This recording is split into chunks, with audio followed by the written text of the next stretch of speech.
Hello ছোট্ট বন্ধুরা, আজকের গল্প বলবো টুনটুনি আর রাজার কথা। তাহলে চলো গল্পটা শুরু করি।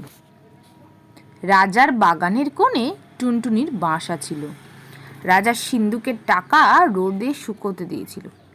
সন্ধ্যার সময় তার লোকেরা তার একটি টাকা ঘরে তুলতে ভুলে গেল। টুনটুনি সেই চকচকে টাকাটি দেখতে পেয়ে তার বাসায় এনে রেখে দিলে আর ভাবলে, ইস, আমি কত বড় লোক হয়ে গেছি। রাজার ঘরে যে ধন আছে, আমার ঘরে সে ধন আছে। তারপর থেকে সে খালি এই কথাটাই ভাবে আর বলে, রাজার ঘরে যে ধন আছে, টুনটুনির ঘরেও সে ধন আছে। রাজা তার সভায় বসে সে কথা শুনতে পেয়ে জিজ্ঞেস করলেন, হ্যাঁ রে, পাখিটা কি বলছে রে? সকলে হাত জোর করে বললে, মহারাজ, পাখি বলছে আপনার ঘরে যে ধন আছে, ওর ঘরেও নাকি সেই ধন আছে।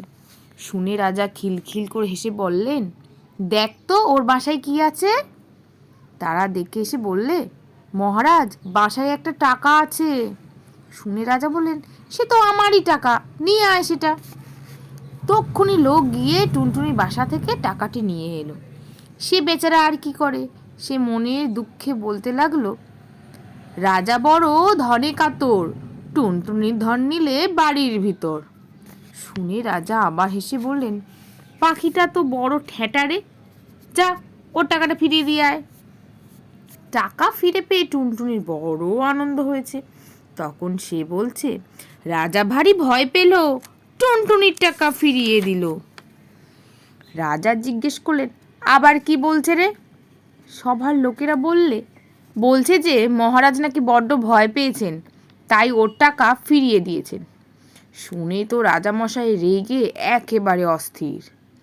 বললেন, কি এত বড় কথা, আন তো ধরে বেটাকে ভেজে খাই। যেই বলা অমনি লোক গিয়ে টুনটুনি বেচারাকে ধরে আনলে। রাজা তাকে মুঠোয় করে নিয়ে বাড়ির ভিতরে গিয়ে রানীদের বললেন, এই পাখিটাকে ভেজে আজ আমাকে খেতে দিতে হবে। বলে তো রাজা চলে এসেছেন, আর রানীরা 7 জনে মিলে সেই পাখিটাকে দেখছেন। একজন বললেন, কি সুন্দর পাখি, আমার হাতে দাও তো একবার দেখি। বলে তিনি তাকে হাতে নিলেন। তা দেখে আবার একজন দেখতে চাইলেন। তার হাত থেকে যখন আর একজন নিতে গেলেন, তখন টুনটুনি ফসকে গিয়ে উড়ে পালালো। কি সর্বনাশ, এখন উপায় কি হবে? রাজা জানতে পারলে তো রক্ষা থাকবে না। এমনি করে তারা দুঃখ করছেন, এমন সময় একটা ব্যাঙ সেইখান দিয়ে থপ থপ করে যাচ্ছে। 7 রানী তাকে দেখতে পেয়ে খপ করে ধরে ফেললেন আর বললেন, চুপ চুপ, কেউ যেন জানতে না পারে, এইটাকে ভেজে দিই, আর রাজামশাই খেয়ে ভাববেন টুনটুনিই খেয়েছেন। সেই ব্যাঙটার ছাল ছাড়িয়ে তাকে ভেজে রাজামশাই দিলে তিনি খেয়ে ভারী খুশি হলেন। তারপর সবে তিনি সভায় গিয়ে বসেছেন আর ভাবছেন, এবারে পাখির বাচ্চাটাকে জব্দ করেছি। অমনি টুনটুনি বলছে, বড় মজা বড় মজা, রাজা খেলেন ব্যাঙ ভাজা। শুনেই তো রাজামশাই লাফিয়ে উঠেছেন। তখন তিনি থুতু ফেললেন, ওয়াক তোলেন, মুখ ধোন, আর কত কি করেন। তারপর রেগে বলেন, 7 রানীর নাক কেটে ফেলো। অমনি জল্লা দিয়ে 7 রানীর নাক কেটে ফেললেন।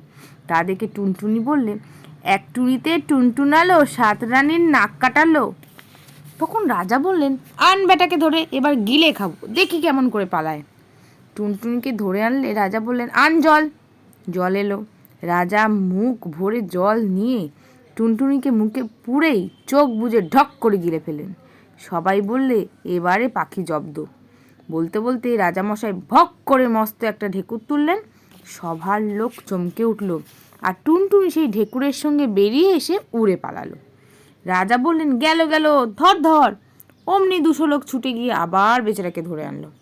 তারপর আবার জল নিয়ে এলো, আর সিপাই এসে তলোয়ার নিয়ে রাজামশাইয়ের কাছে দাঁড়ালো।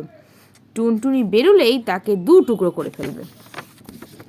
এবার টুনটুনিকে গিলেই রাজামশাই 2 হাতে মুখ চেপে বসে থাকলেন, যাতে টুনটুনি আর বেরোতে না পারে। সে বেচারা পেটের ভিতর গিয়ে ভয়ানক ছটফট করতে লাগলো। খানিক বাদে রাজামশাই নাক ছিটকে বললেন, ওয়াক। অমনি টুনটুনিকে শুদ্ধ তার পেটের ভিতরে সকল জিনিস বেরিয়ে এলো।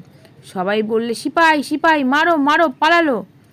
সিপাই তাতে থতমত খেয়ে তলোয়ার দিয়ে যেই টুনটুনিকে মারতে যাবে অমনি সেই তলোয়ার টুনটুনি গায়ে না পড়ে রাজামশাই নাকে পড়ল।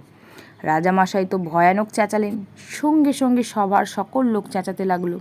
তখন ডাক্তার এসে ওষুধ দিয়ে পটি বেঁধে অনেক কষ্টে রাজামশাইকে বাঁচালো। টুনটুনি তা দেখে বলতে লাগলো, নাক কাটা রাজা রে, দেখ তো কেমন সাজা রে, বলেই সে উড়ে সে দেশ থেকে চলে গেল। রাজার লোক ছুটে এসে দেখলো খালি বাসা পড়ে আছে। তাহলে ছোট্ট বন্ধুরা, আজকের গল্পটা তোমাদের কেমন লাগলো? পরের গল্প শুনতে আমার চ্যানেলটি সাবস্ক্রাইব করো। টাটা।